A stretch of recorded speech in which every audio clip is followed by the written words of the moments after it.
Welcome to our channel exam wings. So ये हमारी series चल रही है बैंकिंग अवेयरनेस की, जिसमें हम टाइप्स ऑफ बैंक देखेंगे, कितने टाइप्स ऑफ बैंक्स होते हैं। इससे पहले हमने स्टैटिक जीके का मतलब और पार्ट भी बना हुआ है, आप प्ले लिस्ट में जाके चेक कर लेना। और ये हमारी नई सीरीज़ चल रही है बैंकिंग अवेयरनेस में, जिसमें मैं जो अपकमिंग बैंक एग्ज़ाम्स हैं उसको देखते हुए ये सीरीज़ बना रहा हूँ। ठीक है, इसमें सारे मोस्टली सारे जितने भी टॉपिक आते हैं बैंकिंग अवेयरनेस में वो सारे कवर किए जाएंगे। एंड ईजिली मैं आपको सारी बताऊंगा कि कैसे हम ईजिली याद कर सकते हैं। और ज़्यादा बड़ी बड़ी भी नहीं है, मैं सिंपली लैंग्वेज में इसको समझा दूंगा आपको कैसे क्या करना है। तो अगर उससे पहले अगर आपने हमारा चैनल सब्सक्राइब नहीं करा तो सब्सक्राइब कर लीजिए पहले, ताकि आपको ये पूरी सीरीज़ एक ही बार में देखने को मिल जाए और ईजिली लैंग्वेज में आपको सब मिल जाए प्ले लिस्ट में। ठीक है, तो सब्सक्राइब कर लीजिएगा और दोस्तों के साथ शेयर भी करेगा, ताकि हमारी जो वीडियोज़ हैं वो और रीच पहुँचे। ठीक है, इसमें हम सारे बैंक देंगे जितने भी टाइप्स के होते हैं। So let's start. और जो भी अभी आने वाले बैंक एग्जाम्स हैं उन सबके लिए इंपॉर्टेंट है ये सारी चीज़ें। ठीक है, आपको पता होना चाहिए कौन से बैंक क्या है, क्योंकि एग्जाम्स में आती है। जो भी आप मेंस देने जाते हो तो उसमें जीके पार्ट में बैंक अवेयरनेस तो पूछता ही है, तो आपको बेसिक पार्ट तो याद होना चाहिए, पता ही होना चाहिए कैसा क्या है क्या नहीं है। ठीक है, तो ये सबके लिए इंपॉर्टेंट है, तो आप इसको पूरा देखिए बिना स्किप करे, आपको सब समझ आ जाएगा। ठीक है, तो स्टार्ट करते हैं। तो पहले स्टार्ट करने से पहले हमें पता होना चाहिए बैंक्स क्या होते हैं। बहुत लोगों को पता ही नहीं होता बैंक्स क्या होते हैं, और बहुत लोगों को बैंक्स की फुल फॉर्म भी नहीं पता होती। तो मैं बता देता हूँ, बैंक्स की फुल फॉर्म होती है बोरोइंग, एक्सेप्टिंग, नेगोशिएटिंग और नोइंग। बोरोइंग, बी से बोरोइंग, ए से एक्सेप्टिंग, बोरो करते हैं एक्सेप्ट करते हैं, और एन से नेगोशिएटिंग, नेगोशिएट करते हैं बातचीत करते हैं, और के से नोइंग। ठीक है, तो ये बैंक की फुल फॉर्म होती है, पता होती है, इंटरव्यू में पूछ लेते हैं तो आपको पता होना चाहिए बैंक की फुल फॉर्म क्या है। बी और ए मतलब बोरोइंग और एक्सेप्टिंग होता है, वो हमारा बेसिक मतलब प्राइमरी पर्पस होता है। और नोइंग और नेगोशिएटिंग जो हमारा है वो हमारा सेकेंडरी पर्पस होता है। ठीक है, तो उसकी डेफिनेशन देख लेते हैं। Banks are financial institutions that perform deposit and lending functions. They are various types of banks in India and each is responsible for to perform different function. तो बैंक्स बेसिकली क्या होते हैं, वो हमारा हम जो डिपॉजिट करते हैं बैंक्स में, ठीक है, हम पैसे क्या करते हैं डिपॉजिट करते हैं बैंक्स में, तो हमें क्या करता है वो उसके बदले में हमें लोन देता है। तो बैंक का बेसिकली यही काम होता है, हम डिपॉजिट करते हैं और हमें कुछ भी फंक्शन से जो भी हमें चाहिए वो हमें देता है। लोन वगैरह हो गया, कुछ भी फंक्शनैलिटी जो भी होती है वो हमें देता है हमारा। और बैंक का काम क्या है, डिपॉजिट को लेना, मतलब हमसे डिपॉजिट लेना और उसको सेफली रखना अपने। तो हम डायरेक्टली ये बोल सकते हैं financial institution, banks are financial institution that provide loan and accept deposit and it is also perform which is written in negotiable instrumental act. ठीक है, मैंने पहले बताया हुआ है स्ट्रेटेजी की, में आपने देखनी हो तो पढ़ लेना एक बार। जो भी बैंक का जो एक्ट है उसमें लिखा हुआ है उन चीज़ों को भी परफॉर्म करे, तो उसको भी बैंक बोलते हैं। The bank take deposit at much lower rate reform public call deposit rate and lend money at the much higher rate call the lending rate. तो बैंक जो डिपॉजिट लेती है, जिस रेट पे लेती है वो लोअर रेट पे उसको हम बोलते हैं डिपॉजिट रेट, और जो बैंक मनी लैंड करती है उसको हम लैंडिंग रेट में, हाई रेट पे जो लेती है उसको हम लैंडिंग रेट बोलते हैं। ठीक है, तो सिंपल सी डेफिनेशन है, आपको डायरेक्टली याद करनी है, ऐसे करके देख लेना, ज़्यादा बड़ी भी नहीं है, सिंपली है। डिपॉजिट और लैंडिंग का फंक्शन है, ये सब चीज़ें होती है। सो बैंक कितने टाइप्स के होते हैं, तो हमें इसमें बेस टाइप देखे हैं, central bank, cooperative bank, commercial bank, regional rural bank जिसको आरआरबी बोलते हैं, and local area banks. Local area banks पढ़ना है, बहुत लोगों को पता ही नहीं होता लोकल एरिया बैंक्स क्या होते हैं। ठीक है, specialise banks, small finance bank, payment banks, तो ये सारे बैंक हम पढ़ेंगे। सो पहले से स्टार्ट करते हैं। सेंट्रल बैंक, नाम से पता चल रहा है सेंट्रल, मतलब सेंट्रल किसी का सेंट्रल बैंक होना। तो reserve bank of India is a central bank of our country. हमारी कंट्री का जो सेंट्रल बैंक है रिजर्व बैंक ऑफ इंडिया, मतलब रिजर्व बैंक ऑफ इंडिया कैसे सेंट्रल बैंक हो गया, क्योंकि ये सारे बैंकों को संभालता है। जितने भी इसके अंडर बैंक में आते हैं, जो भी आरबीआई एक्ट में लिखा हुआ है 1949 में, उसके अंडर जितने भी बैंक आते हैं पब्लिक सेक्टर बैंक, वो सारे आरबीआई के अंदर आते हैं, तो इसलिए सेंट्रल बैंक मानते हैं। मतलब ये समझ सकते हो कि ये मेन है, ये एक टाइप से पापा हो गए, बाकी जो बैंक होते हैं इसके अंडर में, तो वो एक टाइप से इनके बच्चे हो गए, ऐसे समझ सकते हो। पूरा फंक्शन जो भी आरबीआई करता है वो सारे बैंक परफॉर्म करते हैं। ठीक है, और the main function central bank is to act as a government bank and guide to regulate banking. जैसे मैंने बताया कि ये बैंक क्या करता है, मेन फंक्शन सेंट्रल बैंक का क्या है कि ये गवर्नमेंट बैंक है, एक तो गवर्नमेंट बैंक है क्योंकि गवर्नमेंट ने इसके शेयर ले लिए थे। ठीक है, तो ये क्या करता है, गाइड करता है और रेगुलेट करता है बाकी जो बैंक हैं, जितने भी बैंक है वो सबको। तो मैंने बताया पहले ही, बाकी बैंक को संभालता है, जो भी उनको प्रॉब्लम आती है, जो भी सिचुएशन में वो है, उन सबको ये बाहर निकालता है आरबीआई। तो उन सबका सेंट्रल बैंक है, एक टाइप से समझ लो पापा ही है उनका, और बाकी ये बच्चे हैं, तो ऐसा कर सकते हो। ठीक है, तो सेंट्रल बैंक के कुछ फंक्शन होते हैं, जैसे गाइडिंग अदर बैंक्स, जो दूसरे बैंक्स हैं उनको गाइड करेगा, करेंसी इंश्योर करेगा, मतलब जो भी हमारे इधर उधर जो भी सप्लाई होती है, जितनी भी जो भी पैसे वैसे का लेन देन है, इधर भेजना उधर भेजना, फॉरेन कंट्री में भेजना, कितने कुछ भी करना है आरबीआई करता है। ठीक है, इंप्लीमेंटिंग द मॉनेटरी पॉलिसी बनाता है। मॉनेटरी पॉलिसी एक मुद्रा पॉलिसी होती है, जो भी मतलब हम आगे वीडियोज़ में पढ़ेंगे, उसका देख लें। मॉनेटरी पॉलिसी में समझा दूंगा ईजी लैंग्वेज में आपको। तो मॉनेटरी पॉलिसी आरबीआई बनाता है। ठीक है, और सुपरवाइजर फाइनेंशियल सिस्टम, तो फाइनेंशियल सिस्टम जितना भी पैसे का लेन देन है उसका सुपरवाइज करता है पूरे भी जितने भी। It is also known as banker bank, तो मैंने बताया ये बैंकर का बैंक भी बोला जाता है क्योंकि ये सारे बैंकों के ऊपर आता है, तो इसको बैंकर्स बैंक भी बोलते हैं। ये क्या करता है, ये प्रोवाइड असिस्टेंस सहायता प्रोवाइड करता है दूसरे बैंक को, ठीक है, जो भी कंट्री में है, और पूरे फाइनेंशियल सिस्टम को मैनेज करता है। और ये एक टाइप से सुपरविजन ऑफ द गवर्नमेंट, मतलब गवर्नमेंट को भी मैनेज करता है ये रिजर्व बैंक ऑफ इंडिया, ठीक है। तो आपको पता होना चाहिए हमारे देश में, मतलब जो हमारे कंट्री का जो है वो आरबीआई है, बाकी कंट्री का अलग अलग सेंट्रल बैंक होता है, तो हमारी कंट्री का कौन सा आरबीआई मेन बैंक, जिसको हम सेंट्रल बैंक बोलते हैं, ठीक है। गवर्नमेंट्स बैंक भी बोलते हैं इसको, बैंकर्स बैंक भी बोलते हैं। तो अब नेक्स्ट है कोऑपरेटिव बैंक। कोऑपरेटिव नाम से पता चला कोऑपरेट करना, मतलब लोगों के साथ कोऑपरेट वगैरह जो भी है। तो देखते हैं, this bank organize under the government act के अंदर ऑर्गेनाइज होता है। They give short term loans to the agriculture sector and allied activities, तो मतलब ये लोन वगैरह देते हैं जो भी एग्रीकल्चर सेक्टर है, और जो भी एक्टिविटीज़ जो अलग से करनी है उसमें ये हेल्प करता है हमें लोन वगैरह में, ठीक है। तो कोऑपरेटिव बैंक का मेन गोल क्या होता है, मेन गोल क्या होता है कि ये जो भी सोशल वेलफेयर है उसको प्रमोट करता है, ठीक है, लोन्स के थ्रू। लोन्स वगैरह में बहुत ज़्यादा इंपॉर्टेंट रोल प्ले करता है ये वाला बैंक। तो मेन मकसद तो यही है, सोशल वेलफेयर, जो भी अपने आसपास का सोशल वेलफेयर है उसको लोन प्रोवाइड करता है सही तरीके से, ठीक है। और ये थ्री टायर में स्ट्रक्चर है इसका, जैसे टायर 1 स्टेट लेवल, जो स्टेट कोऑपरेटिव बैंक्स होते हैं जो भी आरबीआई करती है, और स्टेट गवर्नमेंट और नाबार्ड ये सारे हो जाते हैं। टायर 2 में आते हैं डिस्ट्रिक्ट लेवल वाले, जो भी सेंट्रल डिस्ट्रिक्ट और कोऑपरेटिव बैंक्स होते हैं जितने भी डिस्ट्रिक्ट लेवल पे जो आते हैं। और टायर 3 में आते हैं विलेज लेवल, जो भी प्राइमरी एग्रीकल्चर कोऑपरेटिव बैंक्स होते हैं जो भी विलेज लेवल पे होते हैं। तो ये तीन टाइप्स में मतलब ऑर्गेनाइज हुई है, एक स्टेट लेवल पे, एक डिस्ट्रिक्ट लेवल पे, एक विलेज लेवल पे। तो अलग अलग लेवल पे अलग अलग काम करती है, मगर काम तो यही है कि हाँ लोन वगैरह प्रोवाइड करना है हर सेक्टर में, जो भी अलग से सेक्टर बने हुए हैं सोशल वेलफेयर को प्रमोट करना, ये सब चीज़ें तो उन्हीं का काम बताने के लिए।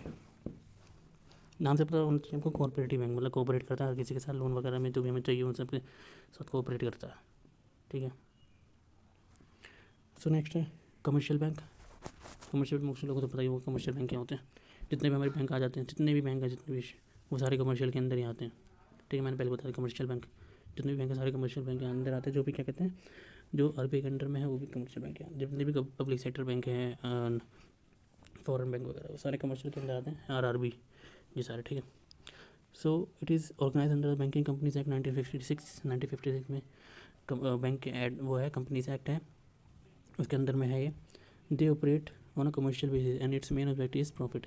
ये कमर्शियल बेस पे ऑपरेट होता है और उसका ऑब्जेक्टिव क्या है, प्रॉफिट, मतलब प्रॉफिट कमाना कमर्शियल बैंक का मेन ऑब्जेक्टिव है। They have unified structure and are owned by government के थ्रू ओन होते हैं, स्टेट के थ्रू भी, और कोई भी प्राइवेट कंपनी। इनका एक इकट्ठा स्ट्रक्चर होता है, मतलब यूनिफाई, मतलब एक साथ जो बना हुआ होता है स्ट्रक्चर वो होता है, और एक गवर्नमेंट भी ओन कर सकते हैं, स्टेट भी कर सकते हैं, और एक जो भी प्राइवेट कंपनी हो या एंटिटी हो वो भी इनको मतलब ऑपरेट कर सकती है, ओन कर सकती है। This bank do not charge interest rates unless introduce by RBI, तो जब तक आरबीआई नहीं बोलता ये कोई अलग से इंटरेस्ट रेट चार्ज नहीं करते हैं। Public deposit are the main source of funds of this bank. Public deposit, तो पब्लिक डिपॉजिट नहीं करेगी तो उसका काम नहीं चलेगा, तो इसका मेन काम क्या है, पब्लिक डिपॉजिट्स। इन बैंक का काम होता है पब्लिक डिपॉजिट, जितना लोग पैसा डालेंगे उतना इनको बेनिफिट होगा, लोन देंगे, ये हर चीज़ प्रोवाइड करेंगे, तो इनका मेन काम ये होता है। मैंने बताया सारे बैंक आ जाते हैं इसमें, तो बैंकों का काम यही होता है कि हमसे पैसे ले और वो बदले में सस्ते रेट पे लोन दे, ठीक है। सो कमर्शियल बैंक 3 पार्ट में डिवाइडेड है, public sector bank, private sector bank, foreign bank. Public sector banks owned by government and central bank of India, मतलब जो भी आरबीआई है वो ओन करती है जितने भी बैंक्स को, वो पब्लिक सेक्टर बैंक के अंदर आ जाते हैं। और प्राइवेट बैंक जो भी अलग जो एंटिटी होती है, जो भी प्राइवेट कंपनी जो अलग से खोलती है उसको प्राइवेट बैंक बोलते हैं, ठीक है। जो भी प्राइवेट ऑर्गेनाइजेशन है या कोई अकेला बंदा है या कोई ग्रुप ऑफ पीपल है तो वो सारे प्राइवेट बैंक खोलते हैं, तो उसको प्राइवेट सेक्टर बैंक में बोलते हैं। फिर आता है फॉरेन बैंक। फॉरेन बैंक तो बाहर से ही है, मतलब बाहर का जो भी ब्रांच किसी भी कंट्री में बाहर की, उसमें जो ब्रांच है वो फॉरेन बैंक बोलते हैं, ठीक है। तो पब्लिक सेक्टर मतलब जो भी गवर्नमेंट आरबीआई ओन करती है, जिसके जो भी आरबीआई के अंडर में जितने बैंक आते हैं वो पब्लिक सेक्टर बैंक में आते हैं, ठीक है। और प्राइवेट सेक्टर जो अलग से कोई बंदा अगर प्राइवेट कंपनी प्राइवेट से खोलता है या इंडिविजुअल खुद खोलता है या तो वो ग्रुप में खोलता है तो उसको प्राइवेट सेक्टर बैंक बोलते हैं। फॉरेन बैंक जो भी बाहर बैंक होगा, ब्रांच जो कंट्री से बाहर होगा उसको फॉरेन बैंक बोलेंगे। So next regional rural bank, जिसको हम बोलते हैं आरआरबी, सुना ही होगा आप लोगों ने। So it provide concessional credit to agriculture and rural sector. जो भी एग्रीकल्चर और जो भी ग्रामीण सेक्टर है उसमें ये लोन वगैरह या पैसे वगैरह प्रोवाइड करता है। आरबीआई स्टैब्लिश इन 1975 में हुआ था ये, ठीक है। और ये under regional rural bank act 1976, मतलब एस्टेब्लिश हुआ था 1975 में, और रजिस्टर कब हुआ था? आरआरबी एक्ट 1976 में, ठीक है। RRB are joint venture between the central government, state government and commercial bank. तो ये किस किस के बीच में है? ये है central government 50% share, state government 50% share and commercial bank 35% share. तो अभी तक के 196 आरआरबी हैं वो इस्टेब्लिश हो चुके हैं 1987 से लेकर 2005 तक, अब और बढ़ गए होंगे। सो 2005 से government starting merge RRB reducing the number of RB to 82। Government ने मर्जर स्टार्ट कर दिया था, मतलब एक बैंक को दो बैंक में, मतलब एक बैंक को दो बैंक को एक बैंक में बना दिया था, तो उसको मर्जर बोलते हैं, ठीक है। तो एक कम हो गए थे, जिसमें 82 बचे थे। तो one RRB can not open it's branches in more than 3 geographical connected district. तो एक आरआरबी जो है वो कभी भी एक 3 से ज़्यादा ब्रांचेस नहीं खोल सकता, जो भी डिस्ट्रिक्ट है, जोग्राफी, एग्रीकल्चर सेक्टर जितना भी आरआरबी का, उसमें नहीं खोल सकता है वो, ठीक है। तो आरआरबी से हमें क्या पता चलता है? आरआरबी मतलब रीजनल रूरल बैंक। आरआरबी मतलब कि आपको पता होना चाहिए कि जो भी ग्रामीण बैंक है उसको आरआरबी बोलते हैं, ठीक है। रूरल सेक्टर, एग्रीकल्चर सेक्टर उसको प्रोवाइड करता है लोन वगैरह, जो भी हेल्प चाहिए, ठीक है। 1975 में स्टैब्लिश हुआ था, रजिस्टर हुआ था 1976 में, ठीक है। और शेयर अलग अलग है, गवर्नमेंट का 50% है, सेंट्रल गवर्नमेंट का, और स्टेट गवर्नमेंट का 15%, कमर्शियल बैंक का 35%। तो आपको पता होना चाहिए क्या होता है RRB. And local area bank, mostly लोगों को पता नहीं होता लोकल एरिया बैंक क्या होता है, तो आपको पता होना चाहिए कैसा क्या है। So it is introduce in India in the year 1996 में इंट्रोड्यूस हुआ।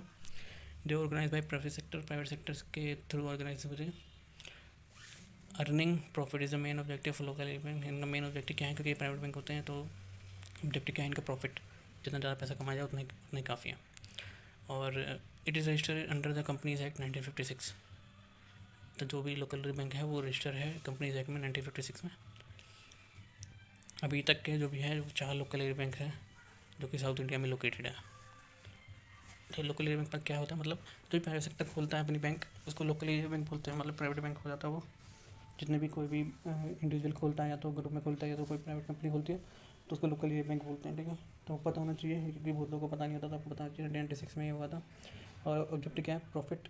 और किसके अंडर में आता है? Companies act 1956। सो नेक्स्ट देखते हैं व्हाट इज स्पेशलाइज्ड बैंक। ये भी इंपॉर्टेंट है, स्पेशलाइज्ड बैंक क्या होते हैं। Central bank are introduce for specific only, such bank are called specialised banks. Central bank से वो किस जो भी है आरबीआई, वो किसी स्पेसिफिक पर्पज़ के लिए खुला हुआ है, ठीक है। तो उन सच के अंदर में कुछ एक स्पेशलाइज्ड बैंक्स भी होते हैं, जो कि क्या क्या है? सिडबी, जिसको हम बोलते हैं small industry development bank of India, फिर है एग्जिम, और फिर है national bank of for agriculture and rural development, NABARD है, ठीक है। तो सिडबी हम सबसे पहले देखते हैं कुछ बैंक है जो भी आरबीआई के अंडर में काम करते हैं। तो सिडबी क्या करता है?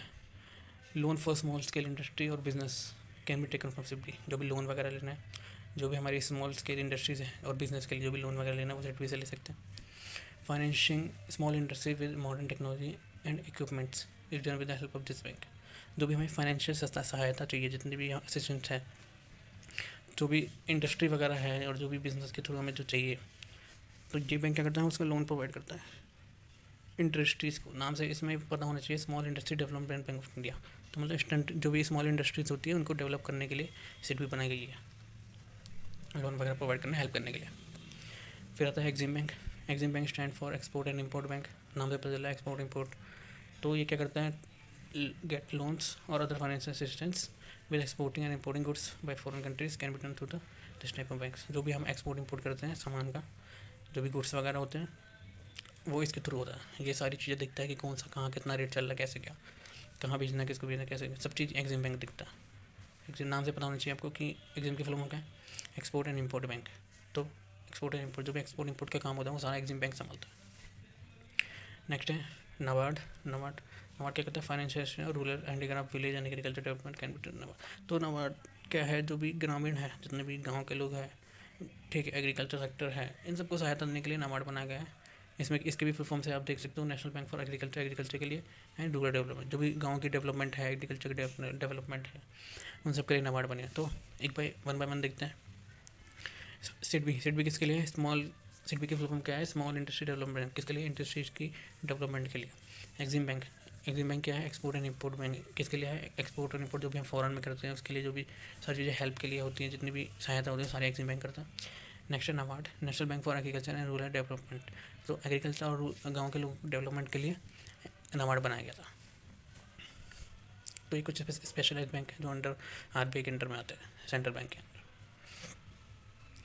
तो अब देखते हैं स्मॉल फाइनेंस। वैसे तो मतलब स्मॉल फाइनेंस बैंक जो है वो बहुत बड़ा टॉपिक है, तो मैंने इसमें सिंपली आपको बताया है कि क्या है स्मॉल फाइनेंस बैंक और कितने हैं। जैसे कि name suggest, small finance banks, this type of banks look after the micro industries and farmers and the organised sector for the society for providing loans and finance.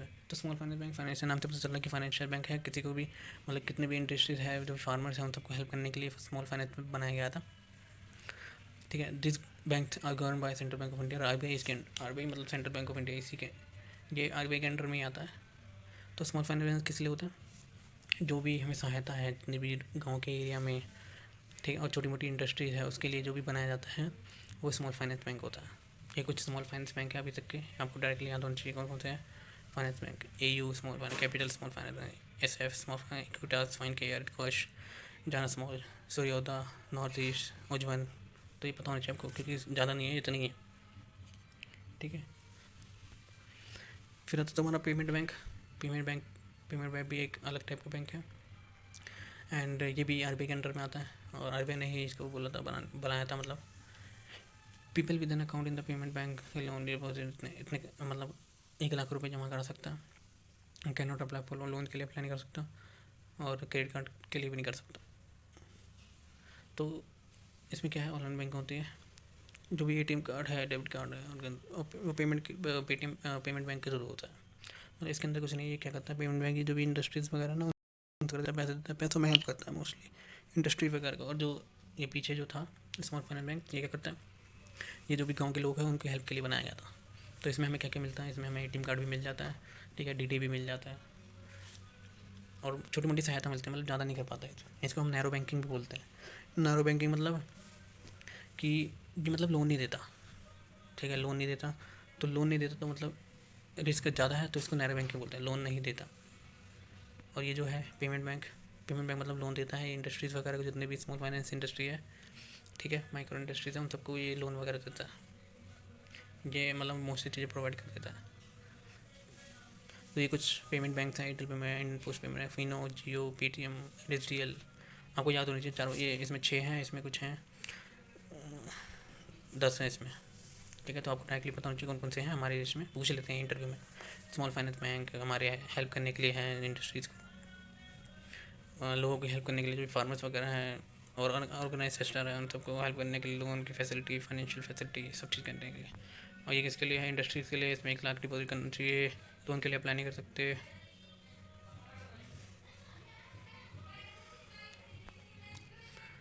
हम देख लिए सारे banks जितने भी होते हैं, मैंने आपको ईजिली बता दिया कैसे क्या है, ठीक है, पॉइंट टू पॉइंट बताया मैंने आपको। तो एक बार फिर आपको अगर करना है तो मैं रिवीजन करा देता हूँ आपकी।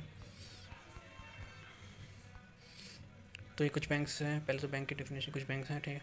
सेंट्रल बैंक भी है, जो कि सेंट्रल बैंक था, एक्ट पता होना चाहिए, 1949 में एक्ट था। तो क्या करता है, इशू करेंसी करता है, मॉनेटरी पॉलिसी गाइड करता है बैंक को, बैंकर्स बैंक बोलते हैं, गवर्नमेंट बैंक बोलते हैं।